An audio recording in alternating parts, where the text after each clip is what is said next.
બેટા ગોરખ, તું નાથ પંથની પરીક્ષામાંથી પાર ઉતર્યો છું. આથી હું તને મંત્ર, તંત્ર, રિદ્ધિ, સિદ્ધિ અને વેશ પરિવર્તનની તમામ પ્રકારની સિદ્ધિઓ હું તને આપું છું. પરંતુ આ સિદ્ધિઓનો ઉપયોગ તું સન્માન કરજે. આપણી ગુજરાતી ફિલ્મોમાં અભિનેતાઓ, અભિનેત્રીઓ સાથે સાથે ચરિત્ર કલાકારોનું પણ એટલું જ મહત્ત્વ છે જેટલું મુખ્ય કલાકારોનું હોય છે. એક પારિવારિક ફિલ્મ બનાવવા માટે, પરિવાર દેખાડવા માટે દરેક પાત્રને અનુરૂપ કલાકારોની પસંદગી થાય છે. જેમ અભિનેતા કે અભિનેત્રી જે પરિવારના હોય તેમાં તેમના માતા પિતા, કાકા કાકી, ભાઈ બહેન પણ હોય જ છે. જેમાં પિતાના રોલમાં તમે કયા કયા કલાકારોને જોયા છે અને યાદ છે? જેમાં આપના પસંદગીના પાત્રો કયા તે કોમેન્ટમાં જણાવશો.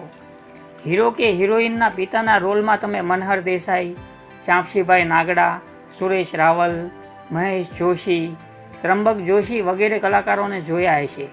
આ દરેક કલાકારો ક્યારેક પિતા બનતા, મહર્ષિ બનતા, ફેરિયા બનતા, મજૂર બનતા, છતાં ફિલ્મોમાં તેમનો મહત્ત્વનો રોલ રહેતો જ.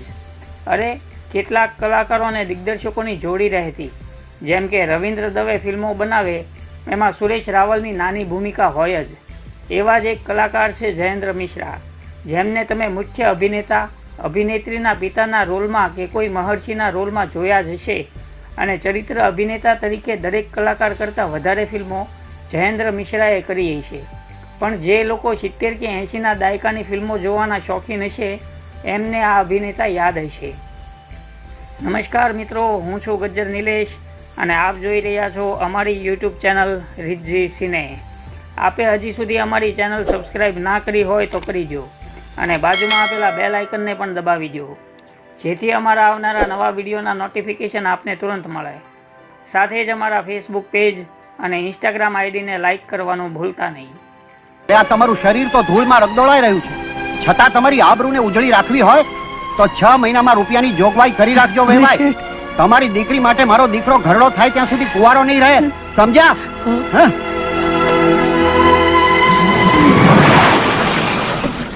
જયેન્દ્ર મિશ્રાનો જન્મ 7 મે 1923ના રોજ વડોદરામાં થયેલો. પિતા જુગલ પ્રસાદ અને માતાનું નામ કમળાબેન. વડોદરાની મોડેલ હાઈસ્કૂલથી પ્રાથમિક શિક્ષણ લીધું અને ત્યારબાદ વડોદરામાં જ મ્યુઝિક કોલેજ ખાતે બી મ્યુઝમાં ગ્રેજ્યુએશન કમ્પ્લીટ કર્યું. સાથે જયેન્દ્ર મિશ્રા હિન્દી સાહિત્ય રત્ન પણ ખરા. ભણતર પૂરું કર્યા બાદ તેઓ હિન્દી વિષયના ટીચર બન્યા. વડોદરાની ન્યુરા બોયઝ સ્કૂલમાં તે હિન્દી શીખવતા. સાથે સાથે સ્કૂલમાં થતી સાંસ્કૃતિક પ્રવૃત્તિઓમાં પોતાના વિદ્યાર્થીઓને તૈયાર કરતા અને માર્ગદર્શન પણ આપતા. ગ્રેજ્યુએશન કરવા દરમિયાન જ જયેન્દ્ર મિશ્રા મ્યુઝિક કોલેજમાં જ માર્કંડ ભટ્ટ અને તેમના પત્ની અભિનેત્રી ઉર્મિલા ભટ્ટના સંપર્કમાં આવ્યા. આ પરિણામે તેઓ પહેલાં રંગભૂમિ સાથે સંકળાયા. એ અરસામાં જ ત્રિવેણી સંસ્થા સ્થપાઈ, જેના વિશે આગળ વાત કરીશ. જયેન્દ્ર મિશ્રા અભિનીત કેટલાક નાટકોમાં એક અંધારી રાત, શેતલને કાંઠે, વસુંધરાના વહાલા દહલા વગેરે ગણી શકાય. આ નાટકોમાં તે સમયે રાજુ જોશી, રાજેન્દ્ર બક્ષી, ગુલામ નબી શેખ, પુષ્પા શાહ, રાજુલ મહેતા, વૃંદા ત્રિવેદી અને સાથે માર્કંડ ભટ્ટ તથા ઉર્મિલા ભટ્ટ તો હતા જ. નાટકો કરતા સમયે ચંચી મહેતાના સંપર્કમાં આવતા તેઓ રેડિયો પર પણ નાટકો કરતા થયેલા. તેમની ગુજરાતી ફિલ્મોમાં કદાચ કાદુ મકરાણી ફિલ્મથી કારકિર્દીની શરૂઆત થઈ હોઈ શકે છે. છાની રે દીકરી, છાની રે. આ અવસર જ એવો છે, કોણ કોને આશ્વાસન આપે. સાસરે નથી જાતી, પિયર જાય છે. પિતા સ્વરૂપે તારા સસરા છે અને માતાનું સુખ આપે એવા તારા સાસુ છે.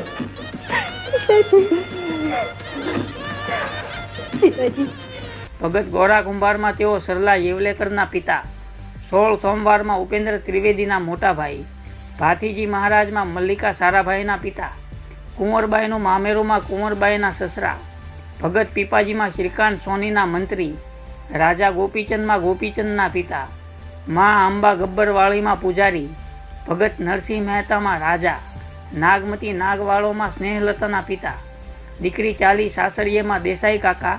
આ દરેક પાત્રો તેમણે બખૂબી ભજવ્યા હતા.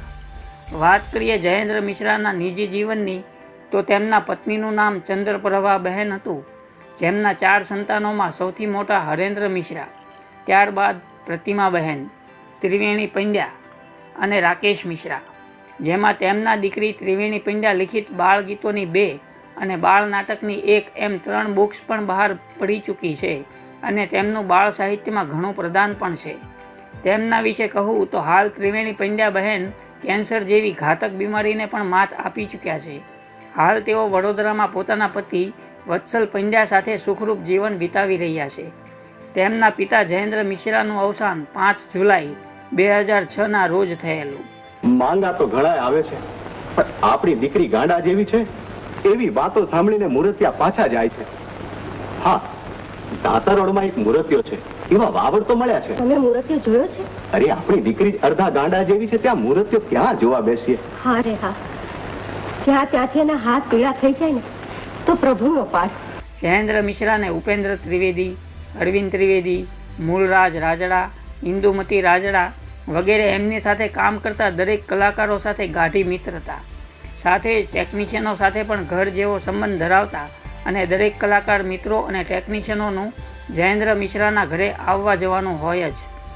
તો મિત્રો, જયેન્દ્ર મિશ્રા વિશેનો અમારો આ એપિસોડ આપને કેવો લાગ્યો તે આપ અમને કોમેન્ટ કરીને જણાવશો. તે સાથે જ જો આપ અમારી ચેનલ પર પહેલીવાર વિડીયો જોઈ રહ્યા હો તો અત્યારે જ અમારી ચેનલને સબસ્ક્રાઈબ કરી દો અને બાજુમાં આપેલા બેલ આઇકનને પણ દબાવી દો, જેથી અમારા આવનારા નવા વિડીયોના નોટિફિકેશન આપને તુરંત મળે. સાથે જ અમારા ફેસબુક પેજ અને ઇન્સ્ટાગ્રામ આઈડીને લાઇક કરવાનું ભૂલતા નહીં. Thank you. સારંગી સાચું કહે છે, જો તમને તમારી ભક્તિ પર ભરોસો હોય તો આવતીકાલે સવારનો સૂરજ ઉગતા જ આખી જૂનાગઢની જનતાની સામે તમારે ભગવાનને બોલાવી તમારી ભક્તિનું પ્રમાણ દેવું પડે. અને જો ભગવાન હાજર થઈ તમને ફૂલોનો હાર નહીં પહેરાવે તો ઘરેણા ચોરવાનો આરોપ સાચો સાબિત થશે અને તમને મૃત્યુદંડ દેવામાં આવશે. રાધે ગોવિંદ. બેટા રાણી, વાત પર વિશ્વાસ રાખ. સાધુના વચન કદી ખોટા હોતા નથી. તારા ભાગ્યમાં બધું જ થાય, પરંતુ વિધાતાએ સંતાન સુખ લખ્યું નથી. મહારાજ, હા બેટા, વિધિના વરદાનને તો બ્રહ્મા પણ બદલી શકતા નથી. બ્રહ્માથી બળિયા તો સાધુ સંતોના જોગ હોય છે.